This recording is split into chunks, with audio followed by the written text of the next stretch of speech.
the virtual regular school board meeting for the Stevens Point Area Public School District for Monday, September 13th to order.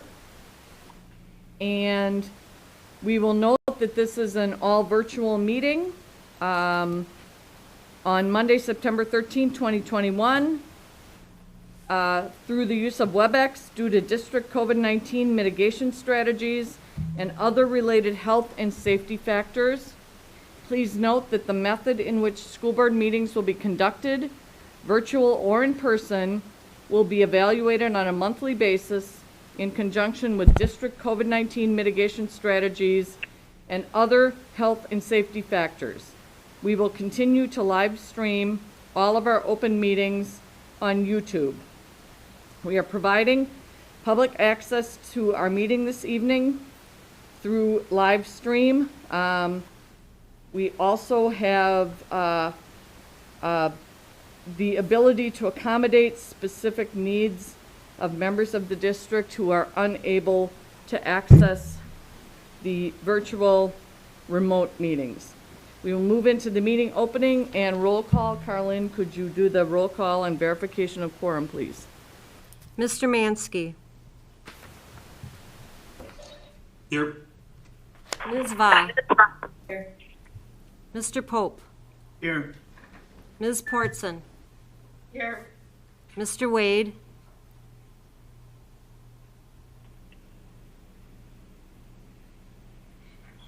Mr. Wade. Mike, you're on mute.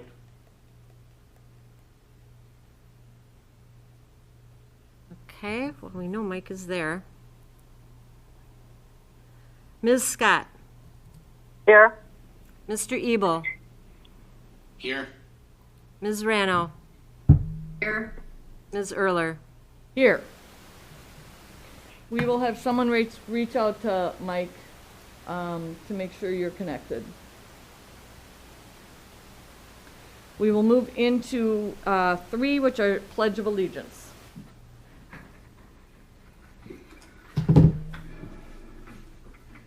I pledge allegiance to the flag of the United States of America and to the republic for which it stands, one nation, under God, indivisible, with liberty and justice for all.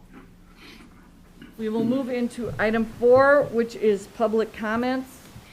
We received 3 email public comments, which was noted with respect to our virtual meeting that we were accepting public comments by email. The first email is from Elizabeth Potter Nelson, and the email reads, I would like to thank everyone for the decision to require face masks. As a parent of students too young to be vaccinated, masks have allowed them to return safely. All 3 of my students are excited about their return, and I'm excited to watch their academic and emotional growth. We have an email from Katie Gottwald, and it reads, agenda item, district pillar, developing and retaining quality staff, strategic objective, foster a united culture through communication, collaboration, and all staff development focused on student outcomes. Comments, in an effort to achieve this pillar and objective, I support the efforts of the board and the superintendent to keep students and staff safe and healthy through requiring face masks and following CDC safety protocols. In-person learning is what sets up our school communities to be successful. Finally, we have an email that was submitted by Will Stites, and it reads, pursuant to the board's strategic objective to promote healthy, sustainable, and financially stable learning environments, I commend the board for following science-based measures to preserve student and staff health. Polls show that public support is strong for mask mandates, and evidence shows that masking is essential to keep schools healthy in the face of COVID-19. I urge the board to continue following sound, scientific, and medical advice to keep students, staff, and the community as safe as practicable. Those are the 3 comments that the board received with respect to email comments. Oh, I do want to note presenters who are at this meeting, the small number of us who are, if we are presenting and we feel that we can be better understood in the presentation by removing our mask during the time we are actively speaking, we will be doing so. So I will move into item 5, which is communication report. Sarah O'Donnell.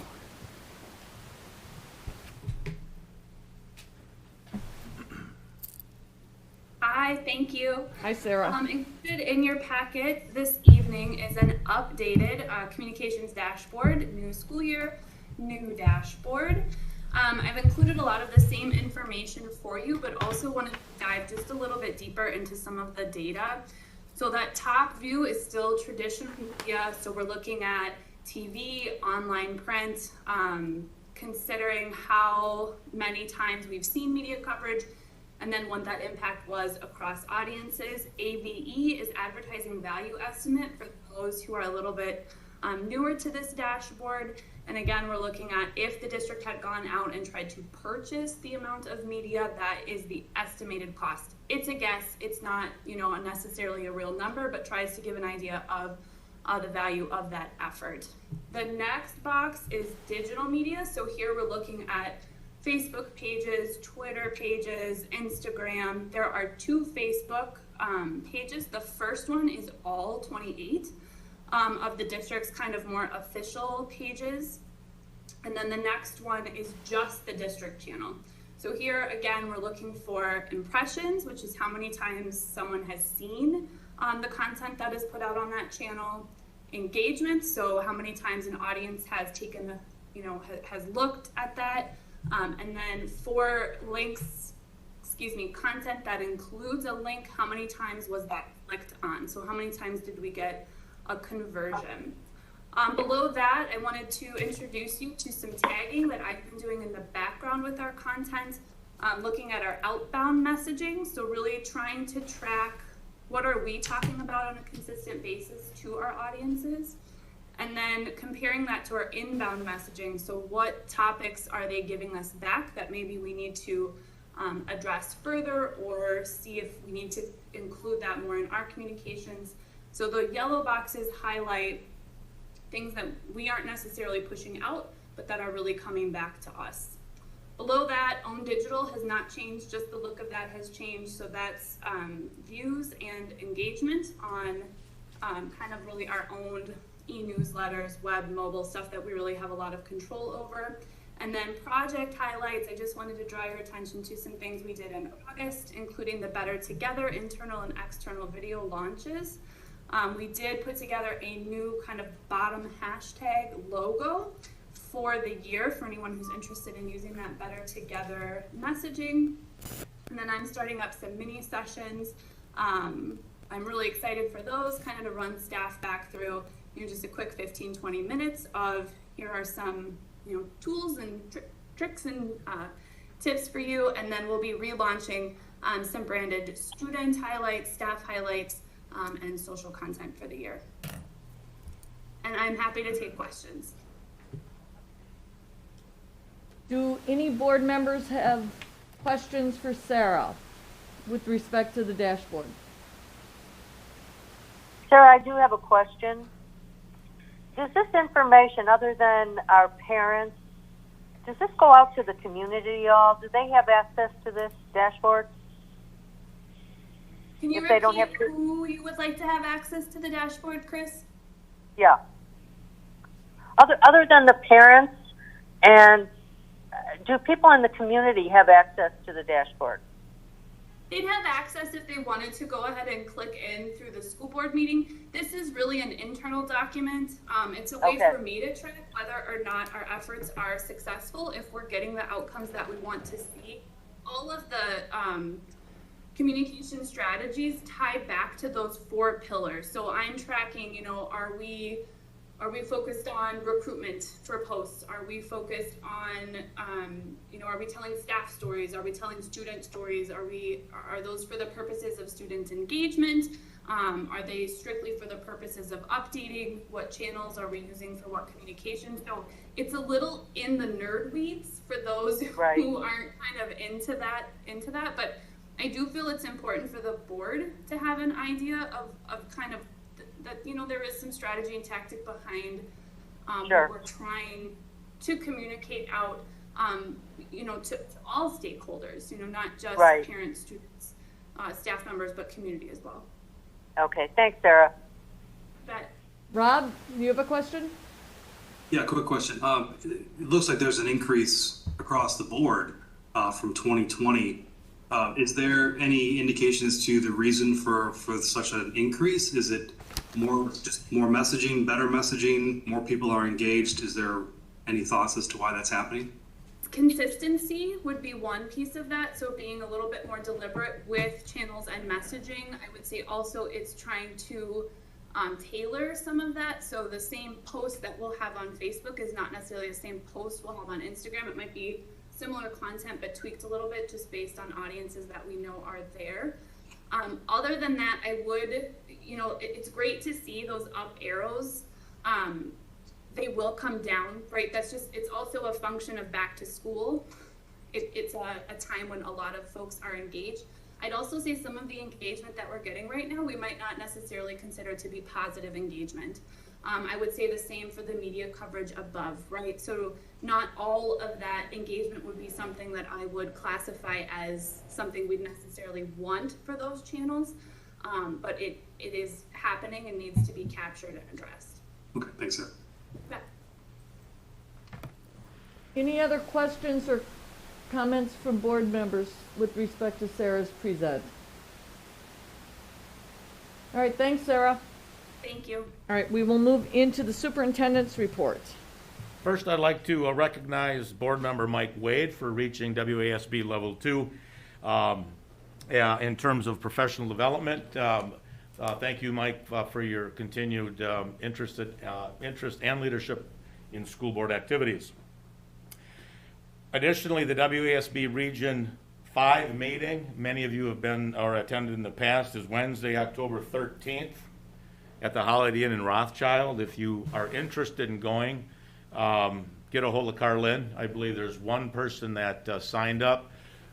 Typically we have quite a few, so if you're interested in going to the Regional 5 meeting, it's at the Holiday Inn. It's in the evening, somewhere in the neighborhood of 5:30 probably till 8:30, something of that nature. Again, let Carlin know. We are the recipient of 4 trees thanks to the Trees for Threes program sponsored by the American Transmission Company and the Milwaukee Bucks. This is, I believe, the 3rd year in that partnership, and they, the Milwaukee Bucks give a tree for every 3-point shot throughout the season, and they shot 549 threes. Therefore, they divide them up throughout the state of Wisconsin, and we will be receiving 4 specifically: Kennedy Elementary, Roosevelt Elementary, Ben Franklin, and McDill. The beginning of the school year 21-22, we've actually had a great start. We're here 5 days in person, and of course that's been our goal, and that will continue to be the goal as we move throughout the school year. Most of our school activities are happening, to include spectators at all of our events and fans. We do have a bus driver shortage. If you've been watching the news, you'll see that's across the country, and it certainly is hitting home. Unfortunately, we had a number of COVID cases about the time school started, and we had to scramble literally the day before. We weren't expecting, so apologize to those families that were disrupted as it relates to some last-minute routing changes. But again, we ask the parents to continue to be patient, because there is a significant shortage of bus drivers. Obviously, we're virtual tonight. Due to the pandemic, we've gone back to virtual meetings for the unforeseen future to comply with our COVID-19 mitigation protocols. Unfortunately, we have been informed by a number of citizens, community members, that they would not comply or have no intent to comply with our safety protocols. So we believe it's in everyone's interest to continue virtually until further notice. I continue to receive many of communications, both for those that support our protocols, those that don't support our protocols, to include, as you're aware, a potential recall of 5 members, to also include a petition that was just served our district with 350 signatures indicating they support what we're doing. So obviously there's still a lot of chatter on both sides of that issue. That said, our goal is to keep kids in school, and for the most part we have 24 positive cases with students, 82 that are quarantined, and staff we have 1 positive and 3 quarantined. That's all I have. Do board members have any questions of Craig with respect to reopening a school, his report?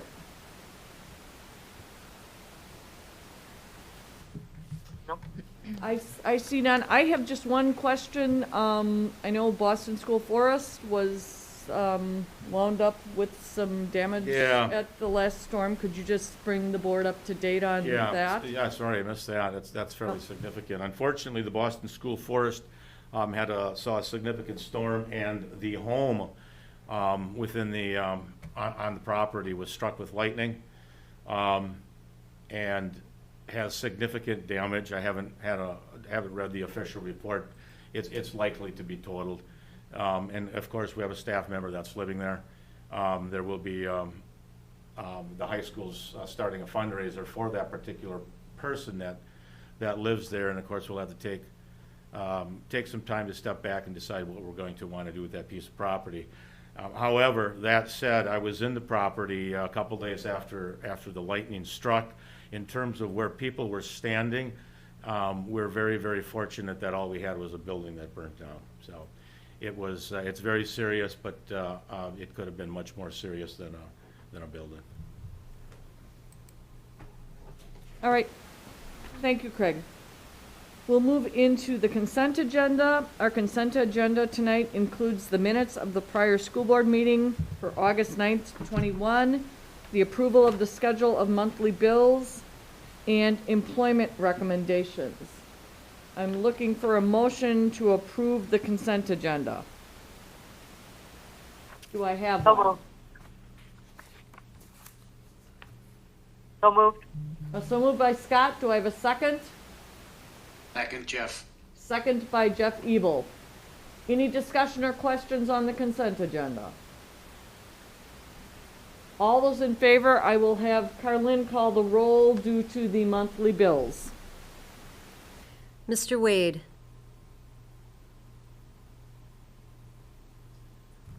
Internet problems. Internet problems, okay. Ms. Scott. Yes. Mr. Ebel. Yes. Mr. Pope. Was that me? Yep. Yes. Oh, yes. Ms. Portson.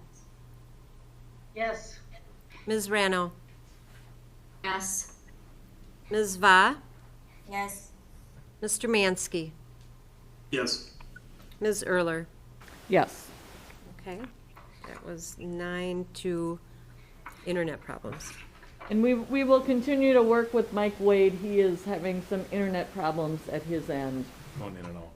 It's going in and out. So we will move into item 7, which is business services. Mike would usually run this, but I'll go ahead and do that. We are looking at item A, which is the financial summary, referendum progress report, and I'm going to turn that over to Tom and Mike.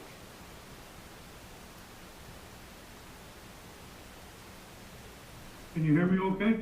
Yes. Yep. Okay, good. I just want to report on on this point, on the referendum, we have paid to date $59.3 million. We've issued contracts to date in the amount of $72.7 million, And with that, the contract balance is about 13.4 million. So we're heading on target. We're watching everything closely. We have Jefferson, Kennedy, Madison occupied. Clover Whiting is done, occupied. Roosevelt's done, occupied. So is Washington. Ben Franklin, PJ's, Spash. Now we will be starting, and also McKinley. We'll be starting work on McDill, and then the transportation facility as you approve those coming up. So there's still lots to do. Do board members have any questions of Tom with respect to the referendum update? Thank you, Tom. You're welcome. We'll move into item B, which is the review of financial statements. Evening, everyone. Hopefully you can see me okay. Yep. The financial reports that I submitted are through July, so they're going back a couple months. I only submitted one report, a balance sheet report this month, and the reason for that is that July is kind of a transitional month as we move from one fiscal year to the next. And as a result, there's some payables and receivables that show up in the July reports and make those reports appear a little bit confusing. So for that reason, I just submitted the one report. Those payables and receivables have cleared out as of now, and the August reports will look more like you're used to seeing. I don't have anything else to report other than that. Do you have any questions for me? Do board members have any questions of Mike? So Mike, I have a question, and for me, I think I understand why this is the case, but I think it would be helpful just to explain. So we note for Fund 10, in terms of our cash balance, that we currently have a negative balance of about $2.9 million. I'm sorry, my dogs just saw a deer out the window.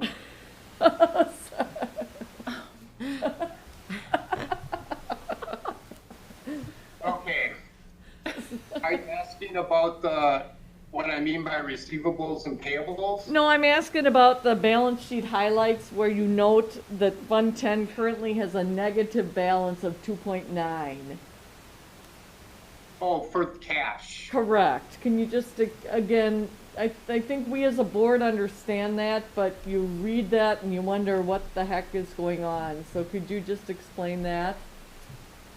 Yeah, that's really a good question, and something that I can tell you when I began this position, I wondered about too. And that actually means that I'm doing a pretty decent job with cash flow, to be honest, because what our cash equals is it's cash and investments together. And so our investments have a large positive balance where cash shows up in the books as a negative balance often, because I'm waiting till the very last moment as when we pay a bill, it doesn't necessarily come out of the bank as soon as we put it in our books. So if I wait till the last possible moment to move it from investments to cash, we can earn a little bit more interest. And then often that shows in our books a negative cash balance, even though our bank balance is always positive. Does that make sense? Yes, that makes sense. All right, excellent. Thank you. Any other questions of Mike? All right, thank you. I had a question. I had one. Oh, go ahead, G.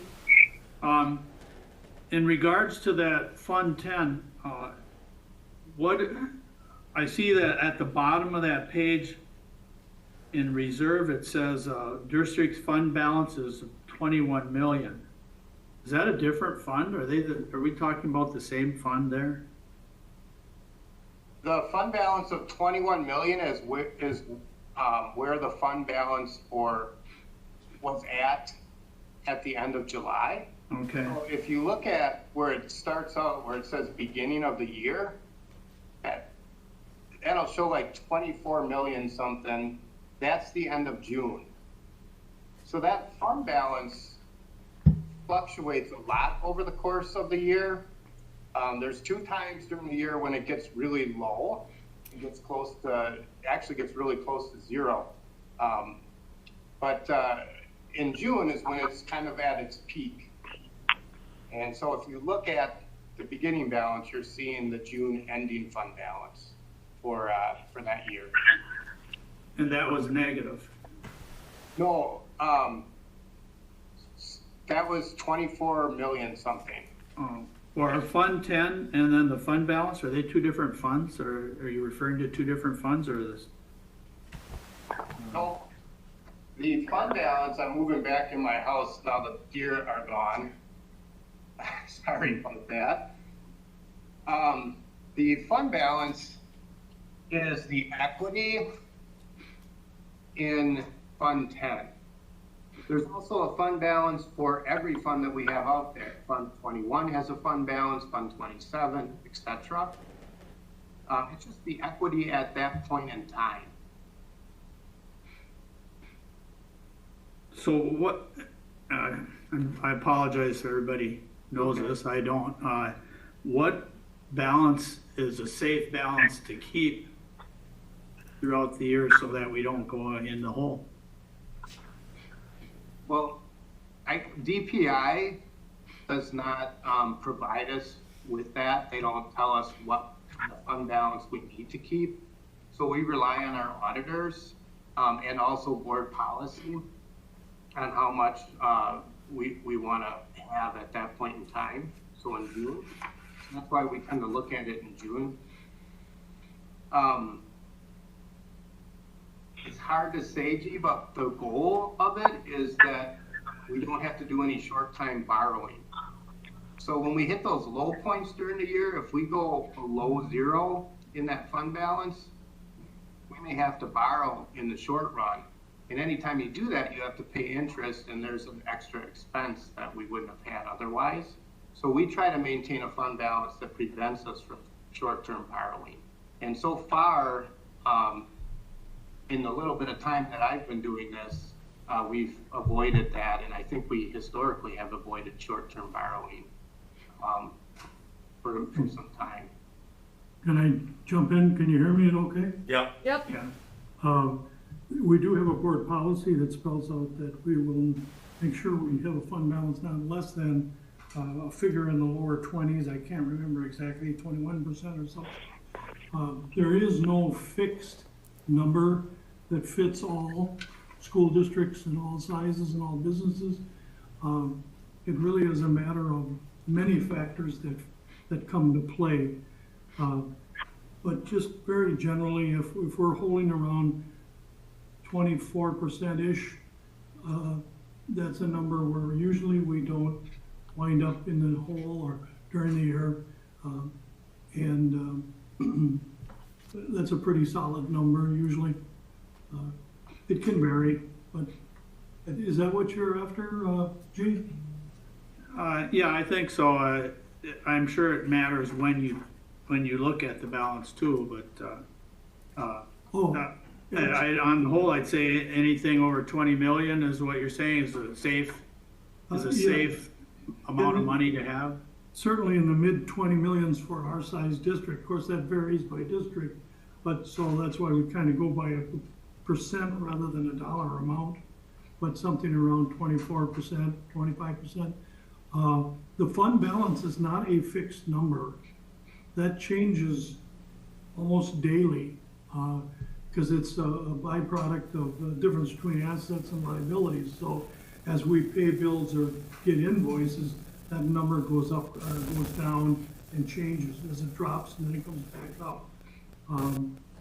We've done a number of workshops on that. We're going to be doing one in January. I'll be presenting along with DPI on a presentation, and we'll touch on that too. And like Mike pointed out, on the first Monday in, excuse me, is it, it's in the first, yeah, the first Monday in December is when we get our first aid check, state aid check. And just prior to that is our lowest point in the year. And sometimes that gets, kind of close. Yeah. Okay, thank you. Yep, you're welcome. Tom, this is Chris. Just a quick question. We have not had to short-term borrow in quite a while. Isn't that correct? Yes, that's correct. Okay. Tom, it might be helpful, I know a couple years back, you provided the board with a graph that showed the fund balance and what happened to it over the course of a 12-month period, from July to July. And since we have a number of new board members on the board, that might be a helpful graph for us to bring back to the board members. I think you even did it over like several years to just show how that fund balance drops until we get those first payments from the state. Sure, I'd be happy to do that. That was exactly the presentation I was talking about that we do at the fall and at the January convention, school board convention, et cetera. So. Yeah, so that might be helpful just to provide that graphic to school board members. We can maybe get that out to the board this week.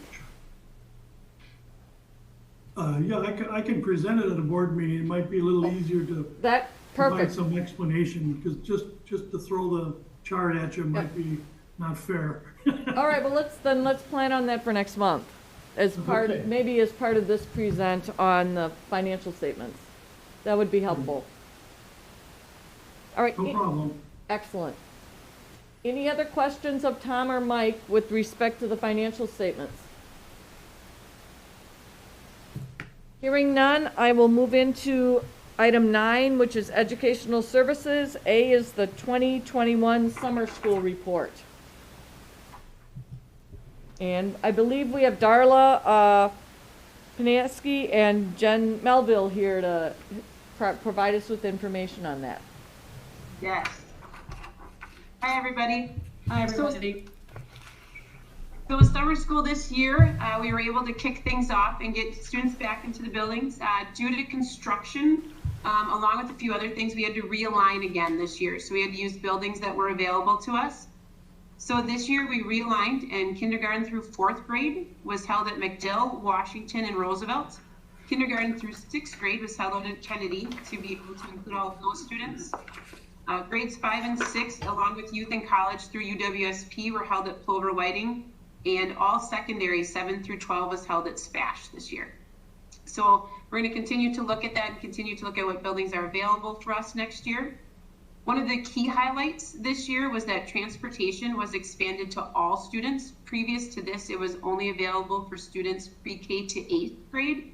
And we really needed to remove that barrier, in particular for our secondary students. After the pandemic and the learning loss we experienced, and really that graduation crisis of making sure students were earning credits, we were able to offer transportation to our secondary students and 9th through 12th graders. We're happy to report 42% of our secondary students actually use transportation services. So that was huge in getting them access. We're going to continue to work with the transportation department and shore up some of that and look at different times and start times for buildings to either reduce bus times and shorten some of those. But that was a really big win for some of our secondary students. To address some of the different learning losses this year, in particular for our younger learners in K2, our e-learners, we offered some online reading supports with our district reading specialists. And one of the big losses this year was that due to the swimming pool being down at PJ's, we had to reduce a number of sections of our swimming program. And if you look in numbers in a little bit, if you look on that chart, you'll see that we were down in enrollments in a lot of areas. And one of that is really due to our swim lessons. Not only was it that we were down a whole pool, there is a nationwide shortage of lifeguards due to the impacts of COVID that we were not anticipating. So everyone's certification had lapsed, and we were not able to find certified lifeguards to offer swim lessons at all times. So we're working on addressing that with offering a lifeguard course at Spatch this coming year so that we have students being certified along the way, and then we can say, we've got a job for you this summer. So any questions about some of those key highlights that had been outlined in that portion of the report? One of the things that you'll notice when you look at those enrollment numbers is that we had a difficult time with trying to compare it, to last year, because last year was such a anomaly where we had just, we had virtual for a while and then we went face to face. So we didn't feel like it was fair to compare our numbers this year with last year's because it was so different. So we did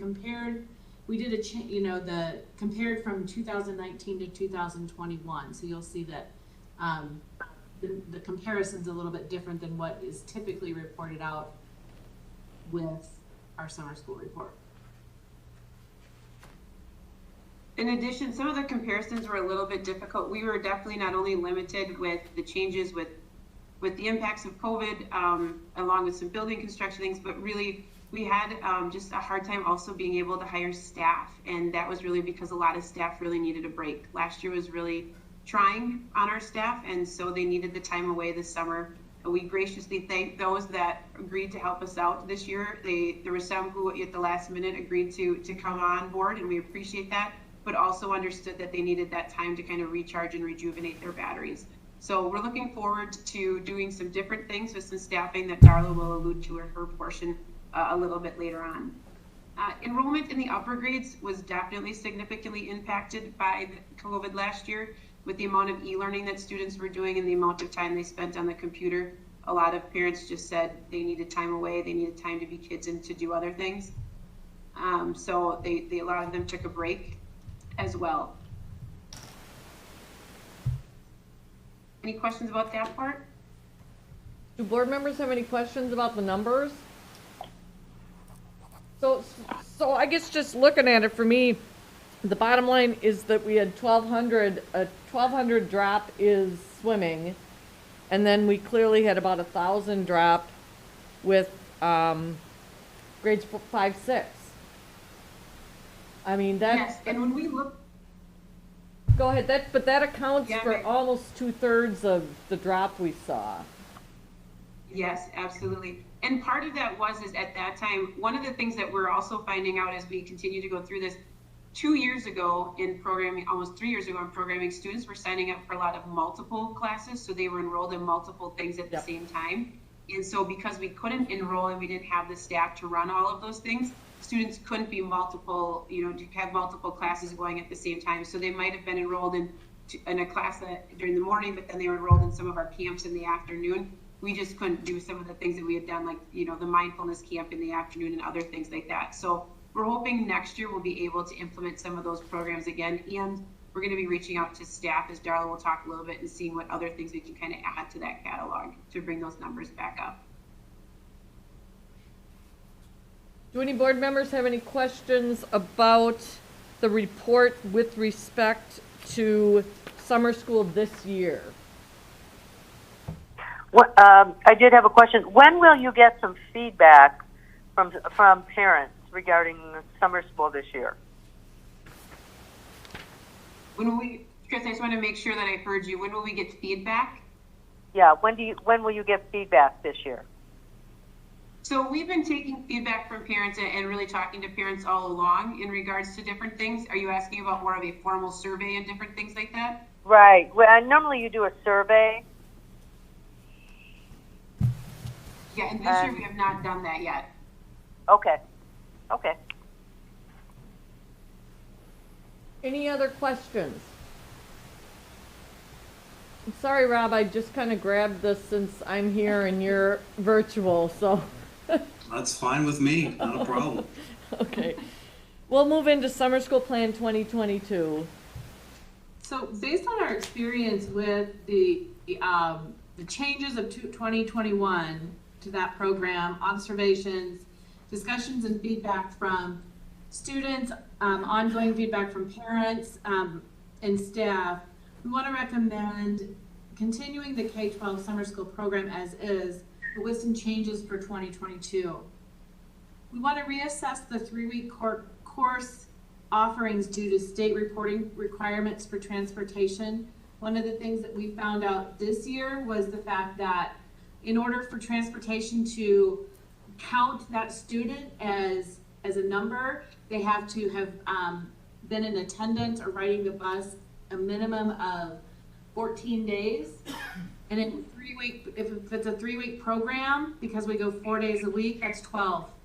So a student could enroll in a 3-week program and it didn't count as a number according to the state. So we minimized the 3-week programs this year and made them 6-week programs. So we want to take a look at that again, really kind of dig deep and see how we can adjust for that.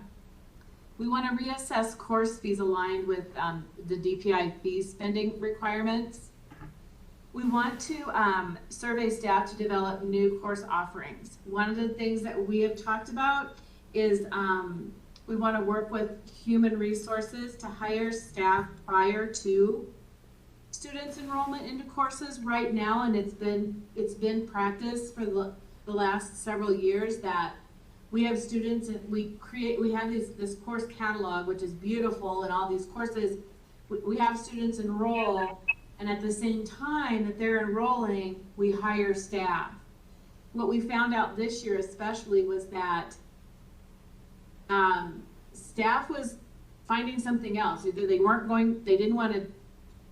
needed a break, or even our student teacher population, we had a hard time keeping them here in point. So what we want to do is, starting in October, is really take a look at our courses that are offered, reach out to staff to see if they have any suggestions or like any proposals for new courses.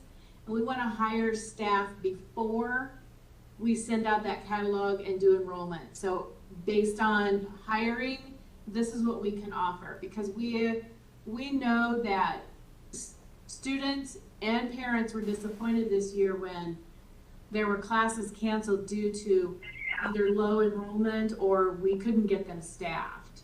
So we want to avoid that. For transportation, we want to take a look at school start times, and we want to work with transportation to kind of take a look at that. That was one of the suggestions that they had made to us, was if we're going to provide that transportation K-12, we need to start looking at some adjusted start times so bus drivers can do like a double route. We want to continue secondary transportation services, and like I said, work with human services to hire staff prior to enrollment. In this recommendation, we have the proposed dates of June 13th through July 21st. Elementary locations will be determined, of course, by construction and what's available for us, and then we want to house secondary like at SPASH like we did this year.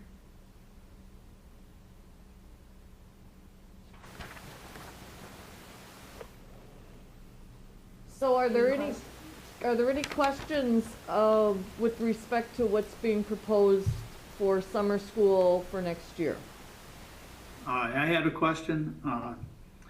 When you talk about making more courses and surveying staff to develop new courses, how does that affect the overall budget? The overall budget for summer school? Well, yeah, I mean, obviously it costs money to offer new classes, but do the courses, you charge fees, do the fees pay for the courses, or does that another more hit on the budget, you know? So summer school is a very unique funding compared to everything else that we do within the district. In the higher that we can get enrollment and the more courses that we offer, it is actually more advantageous to the district. So we make sure that we run our courses with a certain number of students, but if you look like the numbers from a few years ago when they had gone up, that actually helps with revenue and different things like that. Okay, thank you. We received 40% of FTE as it relates to summer school students. So typically speaking, in in most Wisconsin schools, summer school tends to be a source of revenue. Okay, good, thank you. Any other question with respect to the proposed recommendations for the 2022 summer school program?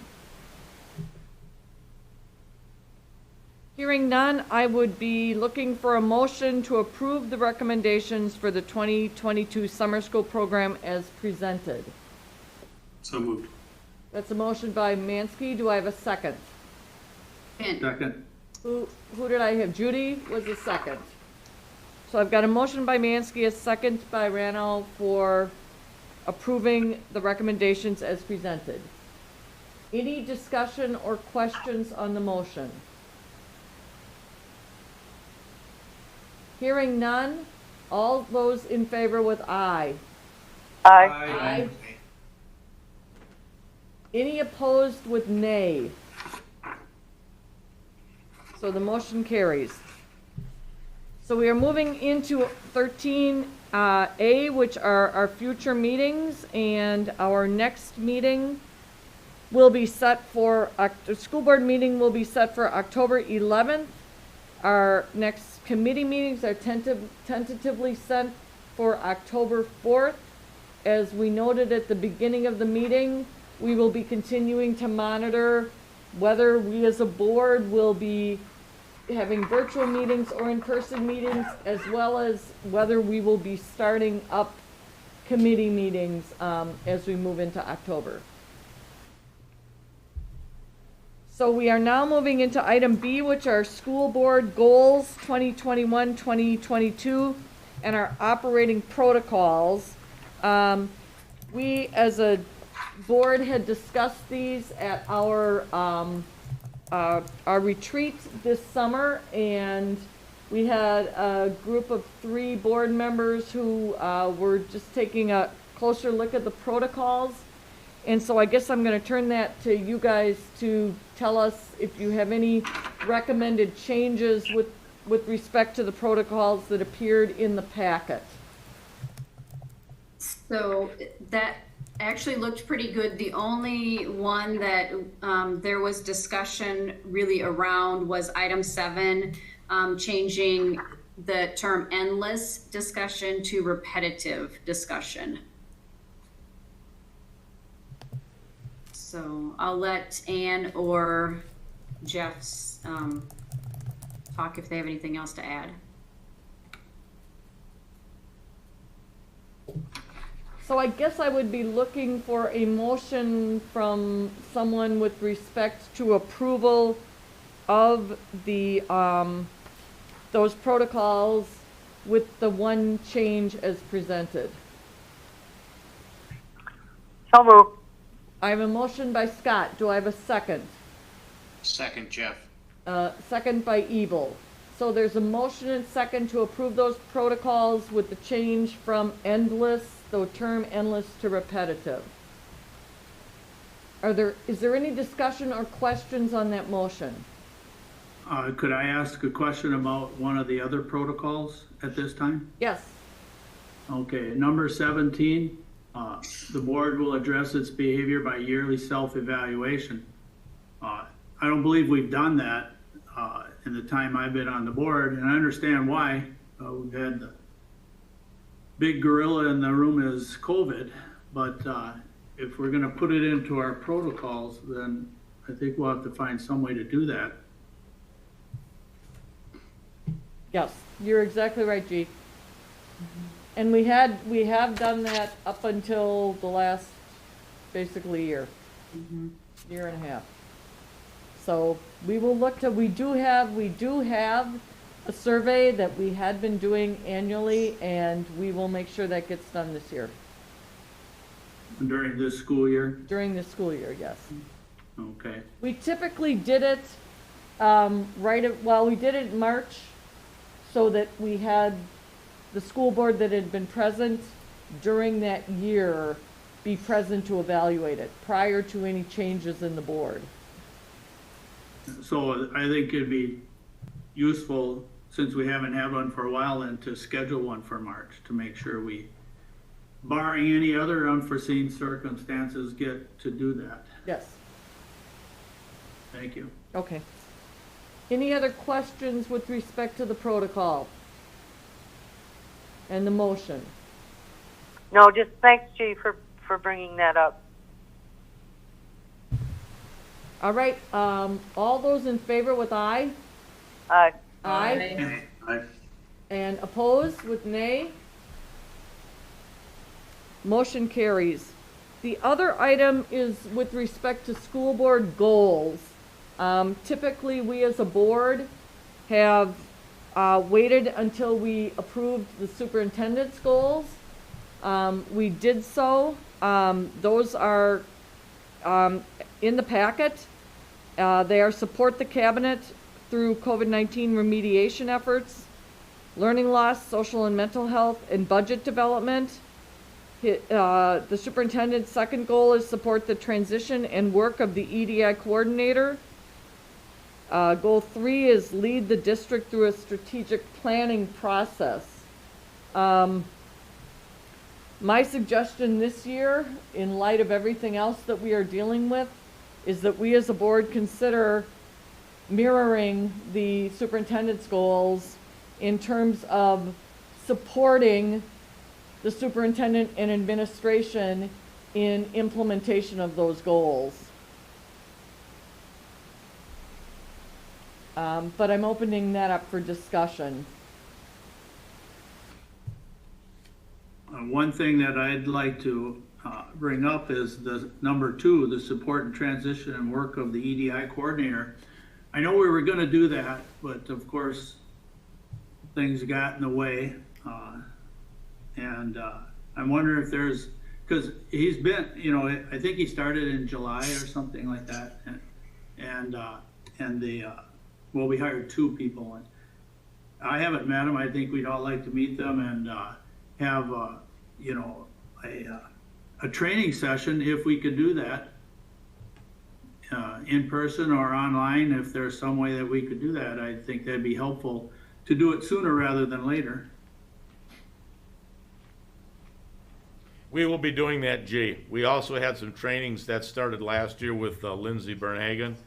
And we will be continuing. The staff has been, I believe all of our staff has received 2 trainings and will be on the set of 3rd of 5. And we will be scheduling the board. Again, we were going to do that as a part of the retreat. Just a number of things have stalled that, but there's a 5-piece series that we'll be working with Lindsay, and we'll absolutely bring Sam and Gigi to our next board meeting, if nothing else for introductions, and then they'll be able to talk about the trainings and programming that they've started.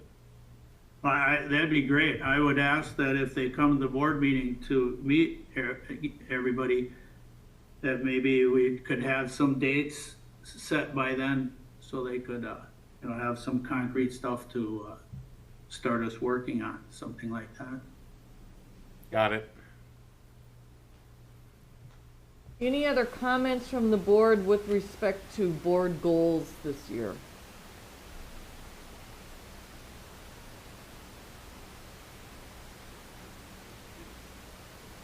Hearing none, I guess I would look for a motion to, as a board, adopt supporting the superintendent and administration in implementation of the superintendent's goals as presented to the board.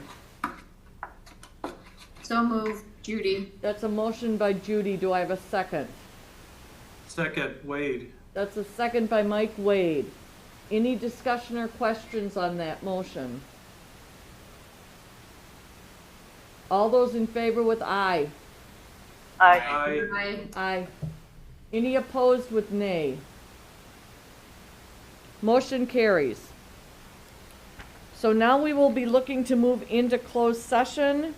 I am looking for a motion to convene into closed session pursuant to Wisconsin statutes 1985 paren 1 paren C, considering employment, promotion, compensation, or performance evaluation data of any public employee over which the governmental body has jurisdiction or exercises responsibility, specifically to consider administrative contracts, school psychologists, temporary .2, school psychologist FTE, secondary curriculum and instruction coordinator. Also, to move into closed session under 1985, paren 1, paren G, conferring with legal counsel for the governmental body who is rendering oral or written advice concerning strategy to be adopted by the body with respect to litigation in which it is or is likely to become involved, specifically the statement issued by D.A. Malepsky, and also going into closed session under 1985, paren 1, paren C, considering employment, promotion, compensation, or performance evaluation data of any public employee over which the governmental body has jurisdiction or exercises responsibility, specifically the superintendent contract and assistant superintendent contract. Do I have a motion to go into closed session? So move. Motion by Wade. Do I have a second? Second. Second by Scott. Any discussion or questions? Hearing none, I will have Carlin call the roll. Mr. Mansky, Yes. Ms. Va, Yes. Mr. Pope, Yes. Ms. Portson, Mr. Wade, Yes. Ms. Scott, Yes. Mr. Ebel, Yes. Ms. Rano, Ms. Erler. Yes. I do want to note to board members that we will be, of course, having everyone check out of this WebEx and check into closed session. I want to note tonight, we actually have asked Dan to stay. In the event we come out of closed into open and take action, again, because this is strictly a virtual meeting, we have asked him to stay so that if we come out of closed and take action, he will be present and able to live stream any of that action, due to the fact that we are strictly remote this month. So we'll check out a closed session, and then we will go back into open, and then Dan will be available for live streaming for the public with respect to any action we'll take. Are there any questions about that? All right, we are now in closed session. Give us about 10 minutes to set up the room. Everybody sign out and come back in under closed.